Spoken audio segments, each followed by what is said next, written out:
Continuamos en Marcos 4.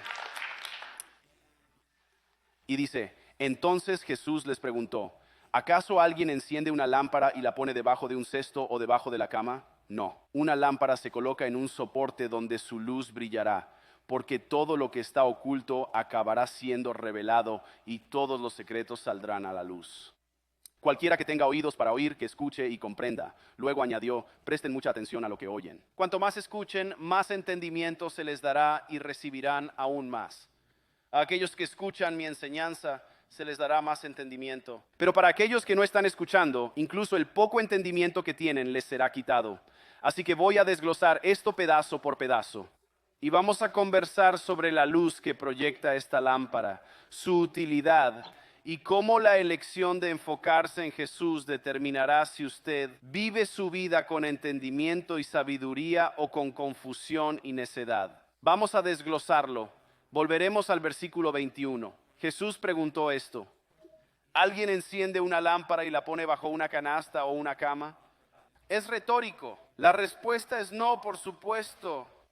Entiendan que era una lámpara en los días de Jesús, ¿vale? Vean cómo era esta lámpara antigua. Es de aceite, cabía perfectamente en la palma de su mano, era muy pequeña, fácil de transportar por la casa. Y le echaban aceite de oliva por la parte de arriba y tenía una mecha que ardía. Y el tamaño de estas lámparas contenían cerca de 1 a 2 onzas de aceite de oliva, lo cual era suficiente para que al encenderla, al ponerse el sol, durara toda la noche, la hora de la cena, y luego se quedara sin aceite justo cuando se iban a acostar. Era algo común en esos días. No tenían electricidad, claro.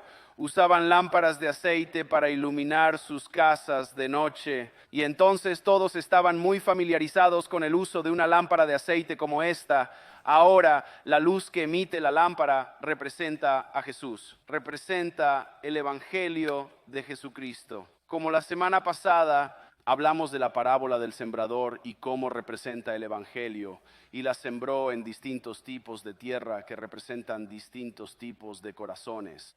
De modo que así como la semilla representa el Evangelio, la luz también lo representa. Las buenas nuevas de que aunque todos pecamos y no alcanzamos la gloria de Dios, Jesús nos ofrece perdón por su muerte y resurrección. Si confías en Jesús, Él te salvará. Esas son las buenas nuevas. Esa es la luz que irradia la lámpara. Jesús dice que no encenderías esa lámpara para esconderla. Usa estas palabras a propósito: bajo una canasta o una cama. No es accidental. La palabra canasta también podría traducirse como almud, y esa era una unidad de medida conocida. Existía una canasta del tamaño de un almud que se utilizaba en el comercio.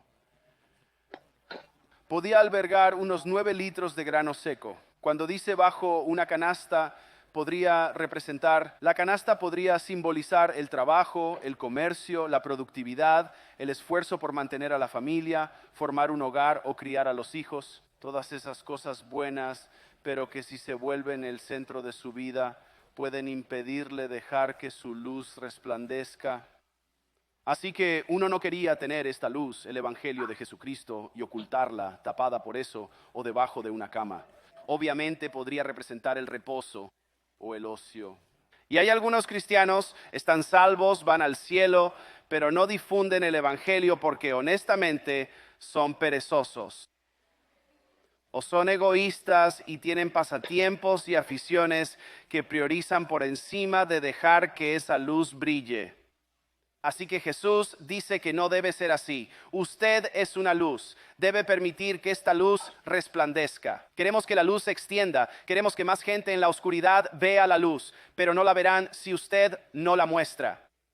Tenemos que mostrarla. Entiendan esto del cristianismo. Es una invitación abierta y una proclamación pública al mundo. No es una sociedad secreta. Y la verdad de la palabra de Dios no está oculta tras un muro de pago. ¿Cuántos están hartos de esos muros de pago, verdad? Hacen clic en un artículo, empiezan a leer y para seguir tienen que suscribirse al Substack de alguien, ¿verdad? El cristianismo no es así. La verdad de la palabra de Dios está disponible libremente, está ahí en público, abierta a cualquiera que desee recibirla. Pero en la historia humana Los humanos tenemos una extraña tendencia a ser atraídos por secretos, misterios y conocimiento oculto. Hay algo en eso que resulta atractivo y por eso la gente ha formado sociedades secretas a lo largo de la historia, como los masones, los Illuminati o la organización Skull and Bones, lo que sea, o un ejemplo religioso sería la cienciología. ¿Cuántos han oído de la cienciología? Tom Cruise, el famoso cienciólogo. Muy bien, oren por él. Así que la cienciología es interesante. Revela conocimiento con el tiempo, poco a poco, a medida que progresas a través de estos niveles. Cuando te haces cienciólogo, no te dirán todo lo que cree la cienciología al principio, porque dirán que no estás listo para ese conocimiento superior. Tienes que progresar a través de los niveles y esa progresión requiere que cada nivel exija una tarifa cada vez más alta. Sorpresa. Y a medida que avanzas a niveles más altos, finalmente descubres que esta religión fue fundada por un escritor de ciencia ficción literal. Todo está inventado y es absurdo. Pero la gente lo persigue porque hay una atracción natural hacia el conocimiento oculto. Nos intrigan el misterio y el secreto. Pero aquí está el punto sobre el cristianismo. Todo está disponible para ti. No hay conocimiento oculto, no hay secretos detrás del velo. Cuando te haces cristiano, te daremos una Biblia gratis. No pagas por una Biblia, te la daremos. Tienes acceso al mismo saber que yo. Está todo en la palabra de Dios. Es fácil de conseguir. Si soy franco, creo que porque es gratis, algunos cristianos no se interesan tanto como si estuviera limitada. Queremos lo que no podemos tener, cuando deberíamos querer lo que más nos sirve. La palabra de Dios está libremente disponible para ti. Es proclamada públicamente. Está abierta. Quien crea en Él no morirá, sino que tendrá vida eterna. No hay sociedad secreta. La verdad no está tras un muro de pago. Jesús dice esto en Juan capítulo 8. De nuevo les habló diciendo, yo soy la luz del mundo. Quien me siga no caminará en la oscuridad, sino que tendrá la luz de la vida. Ahora estamos analizando este pasaje en Marcos capítulo 4. ¿Quién pondría una lámpara de aceite y luego la taparía? La luz es Jesús. Es muy claro. Se repite en las Escrituras, Jesús es la luz del mundo. Así que quiero ilustrar esto. Y para ilustrarlo haré que la sala se oscurezca. Así que no entren en pánico. Está destinado a suceder. Oscurezcamos la sala. Quiero destacar algo. Por eso te avisé. ¿Verdad? Porque en la oscuridad uno puede sentir temor, puede desorientarse o confundirse. Por eso es que requerimos la luz. ¿Verdad? Cuando tenemos luz, incluso un poquito de luz para darnos una sensación de dirección, un poquito de saber dónde estamos, eso ayuda. Pero con luz nos sentimos más tranquilos. Incluso un poco de luz hace mucha diferencia. Así que tiene sentido porque Jesús dijo, yo soy la luz del mundo. Si conoces a Jesús, no tienes que vivir en la oscuridad porque siempre tendrás la luz de Jesús guiándote. Luego Jesús dijo a sus discípulos en Mateo 5, vosotros sois la luz del mundo. Jesús es la luz del mundo. El Evangelio es luz. Luego dice a sus discípulos, sois la luz del mundo. Llevas el Espíritu de Dios en ti como cristiano. Llevas el Evangelio de Jesucristo contigo. Y así que quiero que me ayudes a ilustrar esto. Esto es lo que quiero hacer. Si aceptaste a Jesús como tu Señor y Salvador aquí en Generation Church, por favor, saca tu teléfono y activa la linterna. Bien, hay luces. Eso es genial. Gloria a Dios.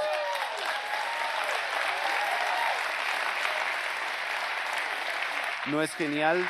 Bien, hagan esto. No, déjenlas arriba, déjenlas arriba. Si aceptaste a Jesús recientemente mediante una conversación personal con un amigo o familiar, enciende la linterna de tu teléfono, ¿de acuerdo? Qué bien. Si aceptaste a Jesús en otra iglesia, puedes encender tu linterna. De acuerdo, es mucha gente. Quizás en un campamento de jóvenes o de niños. Quizás a través de un telepredicador o mediante un canal de YouTube. Eso ocurre, ¿no es así? Y luego cualquiera más. Sin importar cómo encontraste a Jesús, ¿verdad? Sí, alabado sea Dios. Ahora, ¿no es genial cómo a medida que la luz se extiende, la sala que estaba totalmente oscura ahora está iluminada? Ahora es como si supiera dónde estoy. Sé a dónde voy. Ya no tengo miedo. Ya no estoy desorientado. Esto es lo que sucede cuando el Evangelio de Jesucristo se extiende por el mundo. Alabado sea Dios. Gracias por ayudar. Pon el móvil en silencio mientras lo tienes. Solo asegúrate de que esté. Solo revisa.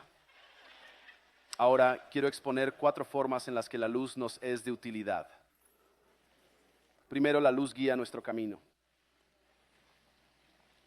Ayuda a navegar. Como si has estado en casa cuando se va la luz durante una tormenta y se pone completamente oscuro, es increíble lo difícil que puede ser moverse en la oscuridad total, incluso en tu propia casa. Tú decoraste esa vivienda.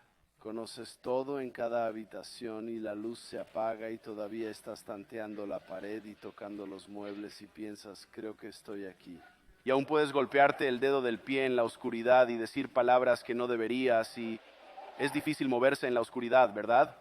O recuerdo cuando estaba en el ejército, la primera vez que bajé de un helicóptero en una montaña de noche y pensé, no puedo creer que haga esto. Teníamos gafas de visión nocturna, pero estas solo ayudan hasta cierto punto, son algo útiles, ¿verdad? ¿Alguien más las ha usado? Tienen una percepción de profundidad terrible. Así que estamos caminando por las montañas en la oscuridad y es como si realmente apreciaras la luz y lo mucho más sencillo que resulta navegar bajo la luz. Así que todos estamos recorriendo el camino de la vida y necesitamos luz para guiar nuestro camino. En Juan 11, Jesús dijo que durante el día la gente puede caminar segura, pueden ver porque tienen la luz de este mundo, está hablando del sol literal, pero durante la noche existe el riesgo de caer porque carecen de luz. Espiritualmente, ¿cómo se aplica? Hay muchísimas personas en este mundo que están a tientas en la vida, tomando decisiones equivocadas porque viven en la oscuridad espiritual. Algunos de ustedes pueden recordar cómo era antes de elegir seguir a Jesús, cuando vivían en el pecado y tomaban malas decisiones. Y ahora como cristiano, miras atrás y piensas, ¿qué estaba haciendo, verdad? Si supiera ahora, si hubiera sabido entonces lo que sé ahora, nunca habría dicho eso, nunca habría fumado eso, nunca habría salido con esa persona. Pero estaba viviendo en la oscuridad, ¿verdad? Estaba ciego, era ignorante, no sabía más. Y ahora lo sé. Hay mucha gente en este mundo que camina en tinieblas. Nosotros ya no, porque conocemos a Jesús. En Salmo 119 dice, tu palabra es lámpara para mis pies y luz para mi camino. Piensa en tu Biblia como una linterna espiritual. Muchos tienen la Biblia en el móvil con linterna, como vimos, pero su Biblia es lámpara a sus pies. La palabra de Dios es lámpara a tus pies y luz a tu camino. Piensa en lo que está diciendo. Hay suficiente luz para tus pies para que puedas ver dónde estás pisando, puedas dar tu siguiente paso. Y creo que eso representa como tus decisiones diarias. Solo da el siguiente paso, ¿verdad? Tus decisiones diarias se guían por la palabra de Dios y su estándar de lo correcto e incorrecto. Y por lo tanto, eso determina las elecciones que haces en tu base diaria. Pero el camino también está iluminado. No sabemos todo lo que enfrentaremos en el camino, pero vemos hacia dónde va el camino porque la palabra de Dios ilumina el sendero. Así que no sé lo que vamos a enfrentar mañana o dentro de 2 semanas o dentro de 1 año, pero sé que el sendero conduce a un lugar mejor. Esta tierra no es nuestro hogar, solo estamos de paso. Nuestro hogar está con Jesús en el cielo para siempre. Ahí es donde lleva este camino. Y así, a medida que damos pasos diarios y tomamos esas decisiones diarias, lo hacemos a la luz de hacia dónde conduce el camino finalmente. Tomo decisiones hoy sabiendo que el cielo es mi hogar y la eternidad importa más que este momento. Muchos sabemos que tomamos decisiones diferentes al mundo y el mundo no siempre lo aprecia. De hecho, algunos se burlarán de ti por cómo vives. Como cristianos, sabemos por la palabra de Dios cómo deben lucir las relaciones. No todos lo hicieron bien, pero la Biblia describe que 2 personas se casarían y luego tendrían sexo. Luego se mudarían juntos, se casarían y luego se mudarían. y disfrutarían la vida juntos y todo eso. El mundo ve eso y piensa, qué locura. ¿Quién hace eso? Ustedes los cristianos son raros mientras ellos tramitan su quinto divorcio. O cuando eres el único en una fiesta que no se emborracha y la gente dice, ¿qué tal, amigo? ¿No quieres divertirte? Y tú dices, no, quiero sentirme bien mañana. Y la Biblia dice que no hay que emborracharse. Y probablemente ya no deberías ir a esas fiestas, por cierto. Tomamos decisiones diferentes porque la luz de Dios guía nuestros pasos. Ahora, esto es lo segundo que hace la luz, ahuyenta el miedo, porque naturalmente tenemos esta tendencia a asustarnos más fácilmente en la oscuridad. Al criar a una niña pequeña, soy muy consciente de esto. Tiene una luz nocturna y es innegociable que esté encendida. Ella tiene su luz nocturna. Quiere que la luz del armario también esté encendida. Y luego, durante la Navidad, también tenía una corona iluminada y un árbol de Navidad iluminado en la habitación. Así que todo estaba iluminado como el strip de Las Vegas. Para ella fue genial. Yo quiero mi cuarto totalmente oscuro, porque estoy cuerdo. Pero recordamos cuando somos niños y te despiertas en medio de la noche y hay sombras en la pared y piensas, es un monstruo demonio que come carne. Lo sé. Te asustas más fácilmente en la oscuridad. La luz cambia eso. Con luz ves esa cosa, esa forma que te asustaba. No hay amenaza real. Sabes que estás a salvo. Trae consuelo. La Biblia asocia la oscuridad con peligro y miedo repetidamente. El Salmo 23 habla del valor de la sombra de muerte. Job 24 habla de los terrores de la oscuridad profunda. El Salmo 91 describe los terrores de la noche y la enfermedad que acecha en la oscuridad. Pero luego somos animados porque tenemos la luz. El Salmo 27 dice, el Señor es mi luz y mi salvación. ¿A quién temeré? No tenemos que temer porque caminamos en la luz. Aquellos sin Jesús que viven en oscuridad espiritual tienen un miedo que realmente no pueden superar, no pueden escapar. Y eso impulsa gran parte de su toma de decisiones, honestamente. El miedo a vivir la vida sin Jesús. Esa es una razón por la que los titulares aterradores obtienen más clics y más interacción. Porque la gente con miedo siente que debe averiguar cuál es la amenaza, cuál es el próximo peligro. Es diferente. No existe tal cosa. Escucha, no existe el no creyente que no tenga miedo. Pueden pretender no tener miedo. Pueden actuar como si no tuvieran miedo, pero lo tienen. Y siempre sale a la luz. La verdad siempre sale a la luz cuando se trata de la muerte. Y es hora de morir. Cuando es hora de morir, un no creyente tiene miedo de morir. Y ese miedo está justificado porque la vida es corta, el mundo es peligroso y en el fondo, incluso un no creyente, alguien que no cree lo que creemos, sabe en el fondo de su alma que hay algo más allá de la tumba y sabe que no está listo para ello. Así que tienen miedo y honestamente deberían tener miedo, porque al otro lado de la muerte, para quienes no tienen a Jesús, solo hay sufrimiento eterno en el infierno. Es totalmente diferente para los cristianos, ¿verdad? Los cristianos no.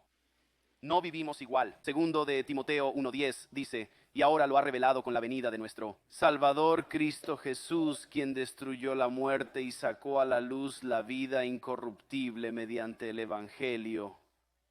Ahora, cristianos, al pensar en morir, aún puede ponerte nervioso pensar en morir. Es natural sentirte un poco nervioso porque nunca lo has hecho. Así que es normal estar nervioso por cosas nuevas. Pero hay una diferencia entre estar nervioso por morir y tener miedo de morir. Como cristiano, no tememos a la muerte porque sabemos que al otro lado de la muerte está el cielo, vida eterna. No tememos a la muerte porque al otro lado obtenemos una mejora. Mientras más viejo te haces, más suena mejor morir.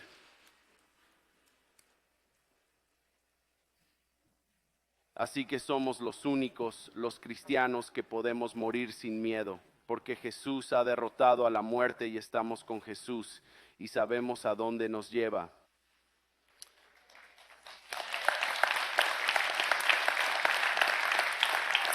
Y el número 3, la luz desinfecta.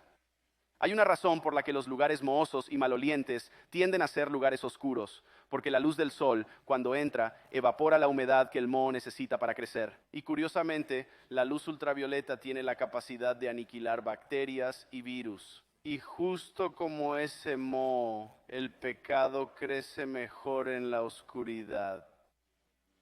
Reflexiona sobre aquellos pecados cometidos en secreto, las faltas ocultas y cómo los pensamientos que guardamos sin revelar a otros se vuelven acciones secretas y luego hábitos ocultos. Al crecer se vuelve un problema mayor. Santiago dice que el pecado que crece da a luz a la muerte. Puede ser algo sexual o un pensamiento que has tenido. Podría ser deshonestidad, mentir, engañar, robar o un problema de sustancias. Oculto tiene más poder sobre ti. Existe ese dicho de que la luz del sol es el mejor desinfectante. Y creo que espiritualmente, al menos teológicamente, es verdad. Si tienes pecado oculto, es una amenaza constante que no puedes superar ni escapar. Incluso al intentar superarlo, te succiona de nuevo. Y la vergüenza asociada a lo que haces en secreto te obliga a luchar intensamente y a aislarte de los demás. Y solo causa tantos problemas. Pero cuando arrastras el pecado a la luz, pierde poder sobre tu vida. ¿Y cómo haces eso? Bueno, primero es llevándolo a Jesús, quien es la luz, a quien la Escritura llama el sol de la justicia. Y llevas tu pecado a Jesús, puedes confesarlo al Señor. Señor, he pecado, esto está mal, quiero hacer lo correcto, ayúdame. Y puedes recibir el perdón en ese momento. Creo que el Espíritu de Dios afirmará su amor. Así encuentras libertad. Primera de Juan 1 dice: si vivimos en la luz como Dios está en la luz, tenemos comunión. La sangre de Jesús, su Hijo, nos limpia de todo pecado. Al confesar tu pecado al Señor, sabes que te perdona y te limpia. La luz del sol desinfecta ese pecado, mata el pecado, el poder del pecado. También puedes traerlo a la luz confesándolo a otro cristiano. Santiago 5 dice: confiesen sus pecados unos a otros y oren por otros para ser sanados. Hay algo que sucede cuando acudes a otro creyente, un hermano o hermana en Cristo, y confiesas: oye, quiero confesarte esto, he estado batallando con esto o he estado haciendo esto y sé que no es correcto y deseo actuar rectamente. Entonces tu hermano o hermana en Cristo puede brindarte aliento en el Señor. Pueden funcionar como una extensión tangible del amor de Dios hacia ti. Y pueden decirte esto cuando alguien te confiesa su pecado y está verdaderamente arrepentido. Puedes decirle: oye, Dios te ama. Él ya te ha perdonado. Estoy muy orgulloso de que hayas dado ese paso y por ser lo suficientemente valiente para compartirlo. Y quiero que sepas que Dios te ayudará a salir de esto. Yo te ayudaré a superarlo y lo superaremos juntos, ¿cierto? Estás perdonado, eres amado, eso es muy poderoso. Solo saber cómo. Oh, ¿todavía me amas? ¿Y cómo? ¿Todavía quieres ser mi amigo? ¿Y cómo? Eso te ayuda a encontrar sanación del pecado. Lo traes a la luz. Cuando lo ocultas, puedes seguir en este ciclo de vergüenza y pecado. Es como Adán y Eva que comieron el fruto prohibido y se escondieron de Dios. Eso hace la gente que carga la vergüenza del pecado. Les hace no esconderse físicamente de Dios, sino distanciarse de Él. Hay como esta distancia natural que creamos, a pesar de que sabemos en el fondo que Dios es la persona que más necesitamos en ese momento. Pienso en lo peligrosa que es la soledad. Les prometo que la mayoría de las personas que se han suicidado se sintieron solas. Y las personas, cuando se sienten solas, pueden continuar en estos ciclos destructivos. Pero cuando lo traes a la luz, pierde su poder sobre tu vida. Traigan sus pecados a esta iglesia, confiesen, no los juzgaremos ni condenaremos. Están en una iglesia llena de gente imperfecta, gente rota que todos han fallado y que todos han sido perdonados por Dios. Amén. Y tenemos algunos grupos geniales en esta iglesia. Tenemos un grupo llamado Conquistar que ayuda a las personas que luchan con la pornografía a obtener libertad. Y tenemos un grupo llamado Celebrar la Recuperación. Nadie anima al grupo Conquistar. Está bien, solo bromeo.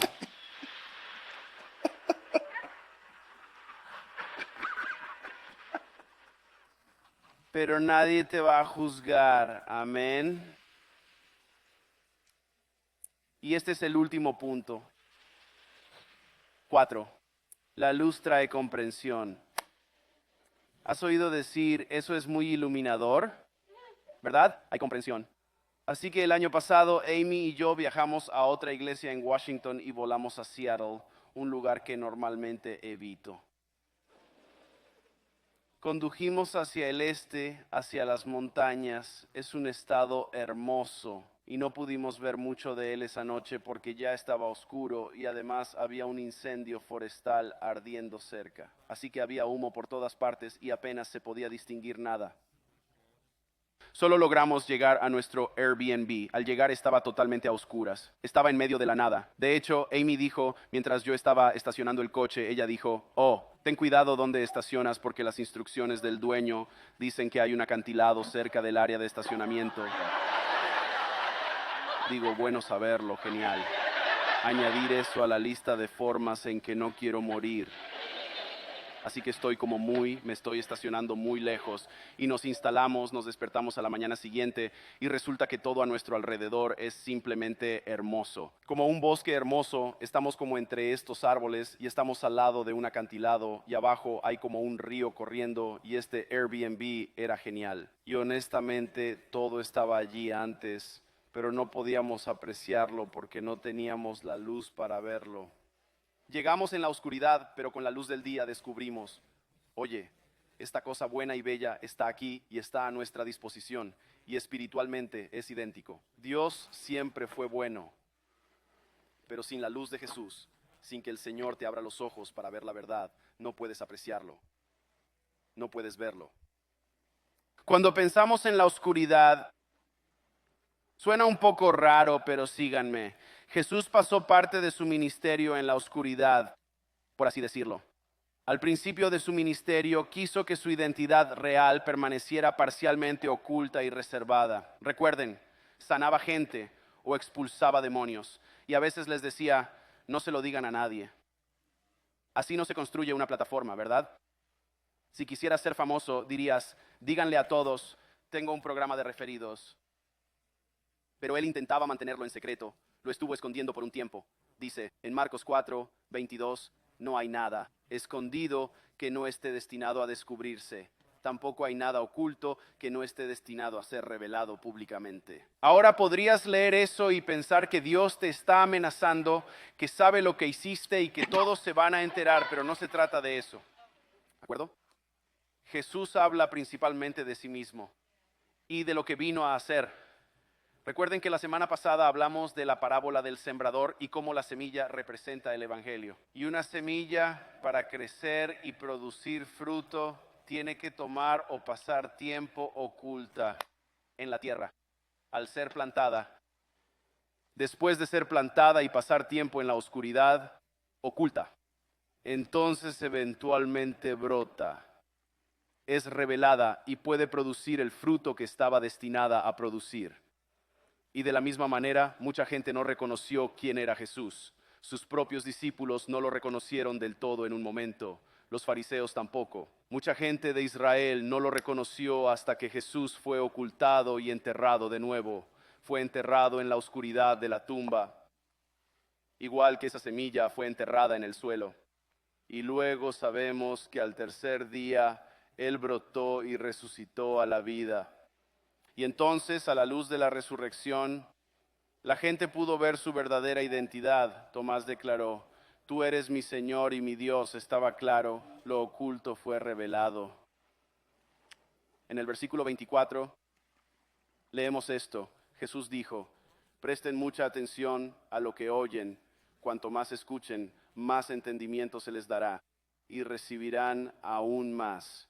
Bien, Esto está traducido para dejar claro lo que se está diciendo, pero también quiero que lean esta traducción más literal, más palabra por palabra. Me gustan ambas traducciones. Así que vean esta siguiente traducción. Esta es una traducción más literal de lo que dijo Jesús. Presten atención a lo que oyen. Con la medida que utilicen se les medirá y todavía se les agregará más. Bien, esta frase era común en la época de Jesús. Con la medida que usen se les medirá a ustedes. Ahora, algunos de ustedes que han estado en la iglesia por un tiempo ya han oído eso antes, ¿cierto? Cuando pienso en esa frase, típicamente la asocio con dar. Y eso es bueno porque se usa en asociación con dar. En Lucas capítulo 6, Jesús dice, den y se les dará. Una buena medida, apretada, sacudida y que se derrame en su regazo. La medida con la que dan determinará lo que reciben. La medida que usen se les medirá. Es la frase exacta usada aquí en Marcos capítulo 4. Pero aquí en nuestro pasaje de hoy no se usa en el contexto de dar. Se utiliza en el contexto de escuchar y entender. Así que en lugar de dar y recibir, es escuchar y entender.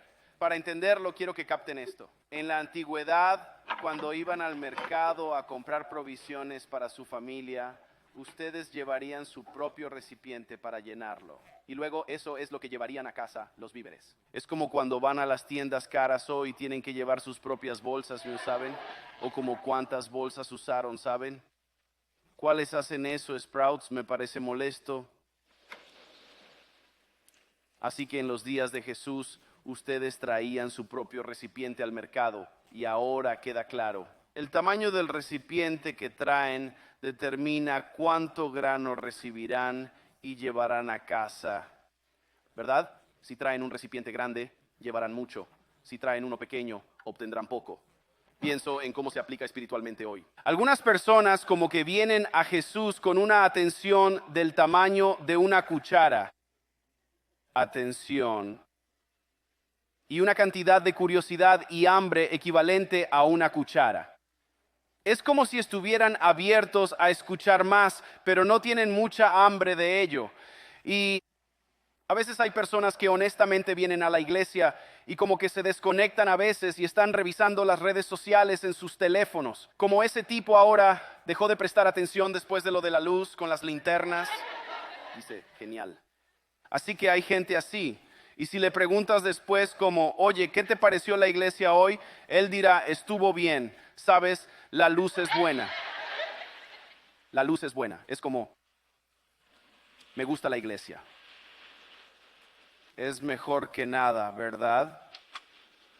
Pero luego hay otras personas, vienen a la iglesia y tienen cubos de atención y hambre. Y esa es la gente que viene a la iglesia y cuando comienza el sermón, tienen su bloc de notas y un bolígrafo de repuesto y una Biblia. Y tienen un comentario con ellos y algo como una concordancia en griego y lo tienen todo dispuesto.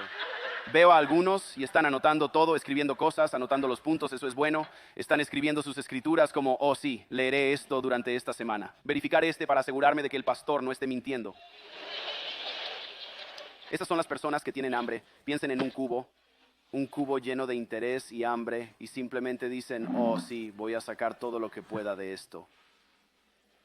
Y estas son las personas que, debido a que vienen hambrientas con un recipiente grande, reciben más entendimiento. Simplemente dicen, más, por favor.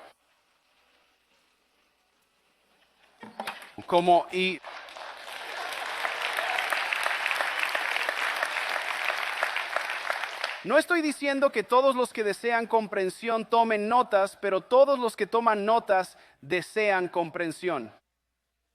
Como, hombre, hay algo en esa actitud de como, voy a sacar todo lo que pueda de esto. Con la medida que usen, se les medirá a ustedes.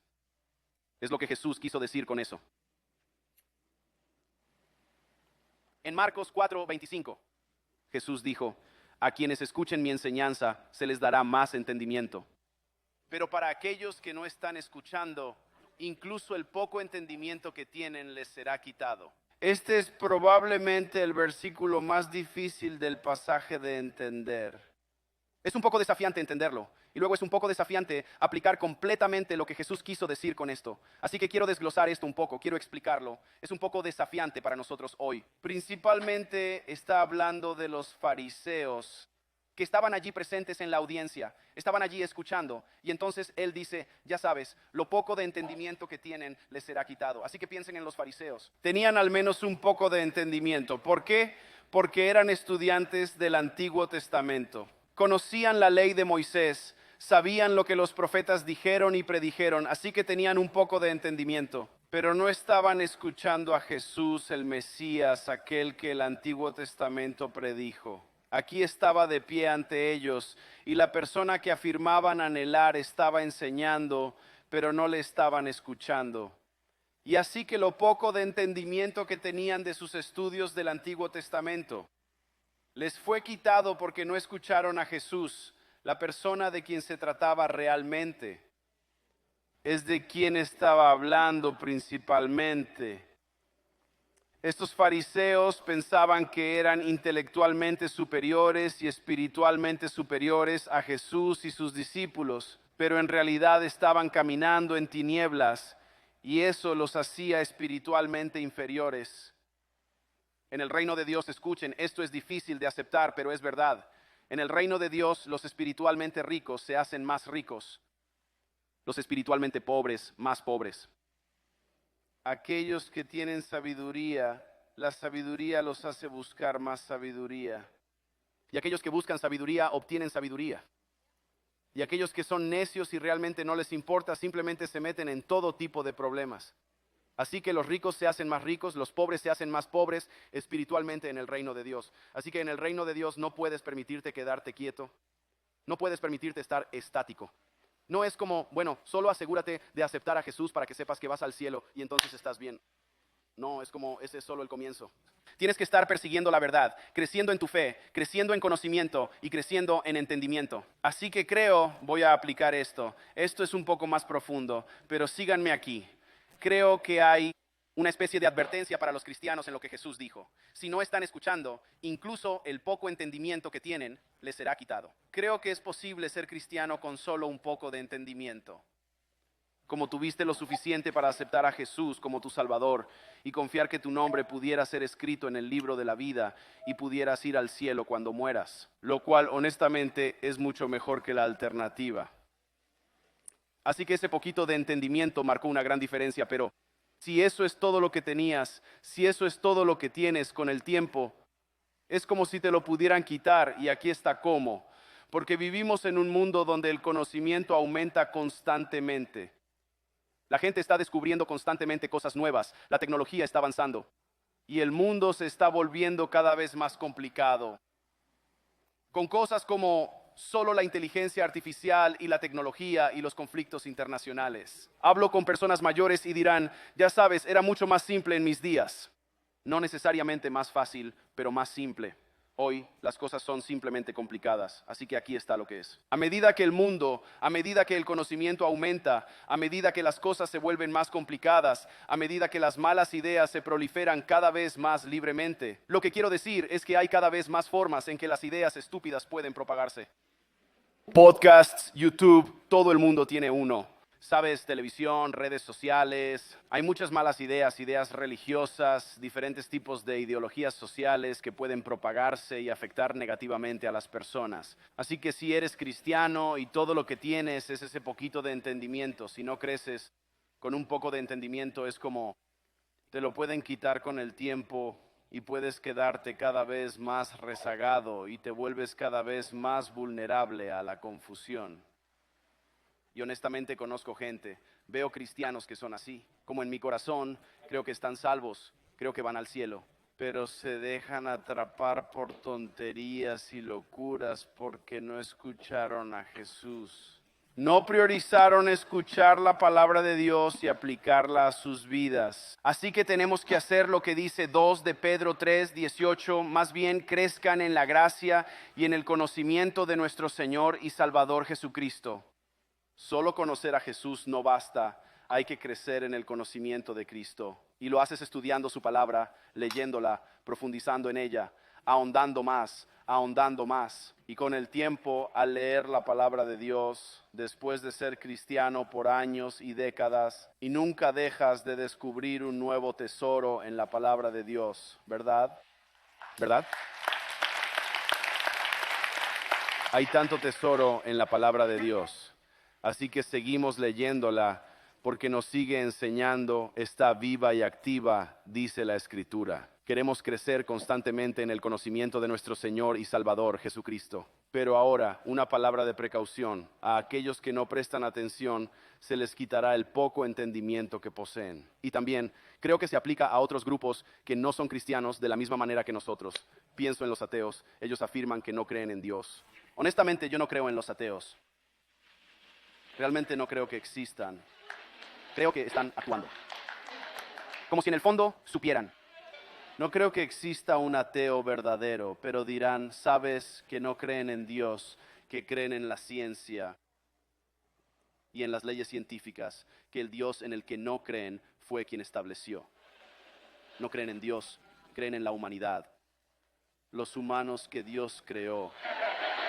Y se considerarán a sí mismos como personas iluminadas e intelectualmente superiores a ti con tu Papá Celestial al que le oras. Eso es lo que dirán. Y en realidad están caminando en la oscuridad. Creen que son sabios, pero el entendimiento que tenían les fue quitado. O hay grupos religiosos, pienso en diferentes grupos religiosos, personas que son muy dedicadas como los musulmanes, o como los mormones, que ambos afirman ser los únicos con escrituras libres de error. Los musulmanes dicen que el Corán no tiene errores, fue dado directamente por Dios y no tiene errores. Los mormones dicen que el libro de Mormón es el único libre de errores. Libro, aunque ha sido editado más de 3000 veces. Y ambos dirán que no se puede confiar en la Biblia. No les gusta atacarla directamente, pero dirán que está corrompida y que no se puede confiar totalmente en ella, por lo que necesitan sus libros superiores que aportan una iluminación superior. Y piénsalo, tanto mormones como musulmanes se refieren a cosas del Antiguo Testamento y a Abraham y a Yahvé, y conocen las historias de la Biblia, así que en cierto modo es como si tuvieran un poco de entendimiento. Pero como no escuchan atentamente a Jesús, lo poco de entendimiento que tienen les es quitado y están autoengañados. O hay otro grupo, esto se pondrá más incómodo. En el otro extremo del espectro religioso se encuentra la religión LGBT. Es una religión, tiene sus evangelistas, tiene doctrina, tiene un dogma que no se permite cuestionar. Aunque la ciencia y el sentido común dicen que mucho de eso es simplemente una locura, solo tienes que creer. Cree en el dogma de esa religión. Y la gente de ese grupo es muy religiosa. Pocas investigaciones han demostrado que 2/3 de las personas LGBT creen en Dios. El 80% cree que tienen un alma o espíritu separado de su cuerpo físico. Y el 70% cree que hay algo más allá de este mundo natural, así que son religiosos. Pero luego, cuando se trata de la vida y tomar decisiones, ignoran completamente a Dios o a la Biblia. De hecho, cuando hablamos como cristianos de lo que dice la Biblia sobre el género, que naces hombre o naces mujer y sigues siendo hombre o sigues siendo mujer. Señor Rogers lo dijo muy bien. Si naces mujer, si naces niña, sigues siendo niña y creces para ser una dama. Así que le recordamos eso a nuestra hija. O si hablamos del matrimonio, creemos lo que dice Dios, que el matrimonio solo existe entre un hombre y una mujer. Ese es el único tipo de matrimonio que Él reconoce o bendice. Y todo lo que está fuera de eso es llamado pecado. Y la gente LGBT nos mira y dirá, eres un retrógrado, eres un intolerante, eres de mente cerrada, eres anticuado, alegando que están iluminados con una perspectiva más abierta de las cosas. Me recuerda a Romanos capítulo 1. A pesar de haber conocido a Dios, no lo glorificaron como a Dios ni le dieron gracias, sino que se extraviaron en sus inútiles razonamientos y, como resultado, sus mentes se entenebrecieron y se confundieron. Aunque afirmaban ser sabios, se volvieron necios y cambiaron la gloria del Dios inmortal por imágenes que eran réplicas del hombre mortal. Y estamos hablando de algunas de esas cosas que son un poco pesadas y puede ser un poco oscuro. y quiero darte este aliento. En ocasiones puedes sentir que la oscuridad es abrumadora y nos rodea por completo. Y siento esto especialmente, creo, por los padres que están criando hijos en el mundo actual. Es simplemente un desafío adicional porque es más complicado de lo normal. Y hay más oscuridad en muchos sentidos. Para aquellos de ustedes que están criando a sus hijos para que conozcan al Señor y les están enseñando las Escrituras y los están llevando a la iglesia y están orando con ellos, esto es lo que les puedo aconsejar. Si crías a tus hijos en la luz, no podrán evitar notar a las personas que viven en la oscuridad. Y vendrán a ti y preguntarán como papá, ¿por qué están haciendo eso? Mamá, ¿por qué no aman a Jesús como nosotros? Y los padres me preguntan, ¿qué les digo cuando preguntan sobre estas cosas? Y aquí hay algo que podrías decirles. Podrías simplemente decirles, oye cariño, esa gente está viviendo en la oscuridad, por eso actúan así. Están viviendo en la oscuridad y necesitan la luz que viene a través de Jesucristo. Así que necesitamos orar para que encuentren a Jesús. Y sabemos como cristianos que con el tiempo, a medida que más personas encuentran a Jesús, la luz de Jesucristo se propaga. Y tal como viste en esta sala, a medida que se extiende, expulsa la oscuridad. ¿No sería maravilloso llegar al punto, algún día, no sé cuándo, qué pasaría si llegáramos al punto en que en todo Arizona, cada persona que vieras, ya conociera a Jesús como su Señor y Salvador? Y mirarás atrás, hombre, en mis tiempos había muchos incrédulos por todas partes. Ahora ni siquiera encuentras a uno de esos que no creen. Te encuentras con extraños y solo dices, oye, ¿cómo estás? ¿A qué iglesia vas? Simplemente asumen que van a la iglesia. ¿No sería increíble como en el fondo todos anhelamos esa realidad? ¿Sabes si algún día eso te va a suceder? Llegará un día después de que Jesús regrese en que esa será tu realidad. Estarás en un lugar donde solo hay luz y no hay oscuridad, y todos allí aman a Jesús y le sirven. La Biblia habla de esto al final de este libro, que es una luz para nuestro camino. Así que nos muestra un poco lo que tenemos que esperar. En Apocalipsis 21 y 22 dice esto: la ciudad eterna, la nueva Jerusalén, representa el cielo donde Jesús reina, donde estaremos. La ciudad no tiene necesidad de sol ni de luna, porque la gloria de Dios ilumina la ciudad y el Cordero es su luz. Sus puertas nunca estarán cerradas al final del día, porque no hay noche allí. Y no habrá noche allí, no habrá necesidad de lámpara ni de sol, porque el Señor Dios brillará sobre ellos y reinarán por siempre jamás. Se trata de nosotros. Gloria a Dios. Y si quieres estar allí, tienes que recibir a Jesús. Amén. Así que inclinemos nuestras cabezas por un momento. Si estás en la iglesia esta noche y necesitas recibir a Jesús como tu Salvador y quieres el Evangelio de Jesucristo, quieres confiar en Jesús para el perdón de pecados, esta es una oportunidad para que lo hagas. Se te ofrece gratuitamente, está disponible, y para recibirlo, todo lo que tienes que hacer es confiar. O otra palabra para eso es fe. Ten fe en Jesús, en que Él es quien dijo ser y que hizo lo que dijo que haría. Él murió por tus pecados en la cruz y resucitó, y eso paga el precio de tus pecados. Si confías en Él, Él te perdonará y tendrás vida eterna. Si estás listo para recibir a Jesús, puedes orar esto conmigo. Solo di: Dios, confieso que he pecado contra ti, perdóname. Confío en Jesús, que murió por mis pecados y resucitó. Y seguiré a Jesús desde hoy en adelante. En el nombre de Jesús, amén. Si oraste esa oración, quiero celebrarlo contigo. Si oraste, siéntete orgulloso. Es la mejor decisión que has tomado. Levanta tu mano para que pueda celebrarlo contigo. Increíble. Genial. Gloria a Dios. ¿Alguien más? Qué bien. ¿Alguien más que haya dicho, oré esa oración para aceptar a Jesús esta noche? Es la mejor decisión que jamás tomarás. Me encanta. Iglesia, vamos, nos pondremos de pie, responderemos a este mensaje, cantaremos, tendremos bautismos. Dios merece la alabanza, ¿no?